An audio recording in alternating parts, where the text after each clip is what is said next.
শোন। কিরা ভাই, কোথায় গেছিলিস? আরে ভাই বলিস না, প্রচুর অফার চলছে। কি বলিস? কিসের আবার অফার চলছে? এই দেখ ভাই, 500 টাকার মদ 100 টাকা। কিরা ভাই, 500 টাকার মদ 100 টাকায়? তোর কাছে তো টাকা ছিল না। এগুলো সব ট্যালেন্ট। মাকে বলেছি মদ কিনে রেখে দিলে দুধ হয়ে যায়, মা ওই জন্য টাকা দিয়েছে, মদ কিনে নিয়ে চলে এসেছি। তোর তো ভালো ট্যালেন্ট। হ্যালো, তাহলে আমার ট্যালেন্টটাও দেখাই। বাবা, কি হলো তোর আবার? নতুন সরকার কি নিয়ম তৈরি করেছে জানো? কেন, কি নিয়ম চালু করেছে আবার? বাবা, ফোন পে একবারে 1000 টাকা ঢুকাতে পারবে না। এগুলো তো আমার বিশ্বাস হয় না বাবা। বাবা, তাহলে আমার ফোনে একবার ট্রাই করে দেখো। আচ্ছা ঠিক আছে, তাহলে তোর ফোনে এক্ষুনি আমি ট্রাই করে দেখছি। अबे साले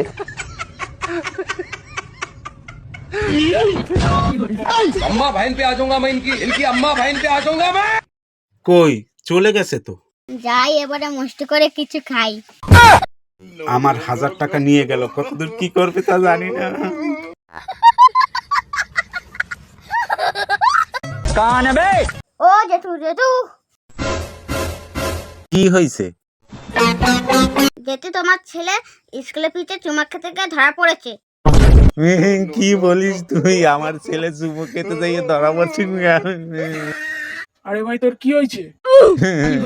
আমার ছেলে নাকি চুমু খেতে যাইয়ে ধরা খাইছে। আরে ভাই কি হয়েছে তোর? কি হলো তোর আবার? আমার ছেলে নাকি স্কুলের পিছনে চুমু খেতে যাইয়ে ধরা পড়েছে। ছি ছি ছি, তোমার ছেলে খারাপ, আমি তো জানি, আগেও তোমাকে দুবার বললাম। এই চেঁচাচ্ছিস কেন? তোর মেয়ে এর সাথেই চুমু খেতে গিয়ে ধরা পড়েছে। আচ্ছা ভাই, কি? ভাই তুই তো কাঠ মিস্ত্রি, আমি একটা 5 লাখ টাকা দিয়ে একটা গাছ কিনেছি, সেটা দিয়ে কি কি হবে তুই বলতো? আমি কাঠ দিয়ে জাহাজ তৈরি করে দিই, আর তোর গাছ দিয়ে কি হবে আমি বলে দিতে পারবো না। ঠিক আছে, তাহলে আয়। ঠিক আছে চল। এই গাছটা। এই গাছটা? এটা তো তোর এখান থেকে একটা ডাইনিং টেবিলও হয়ে যাবে। বলিস কিরা ভাই? আর এখান থেকে এই পর্যন্ত তো একটা বক্স খাটও হয়ে যাবে। এই দেখ, আমার বউ বলেছিল একটা কাঠের আলমারি বানানোর কথা। আর এখান থেকে একটা কাঠের আলমারি হয়ে যাবে। ভাই একটা কথা কই। কি কথা?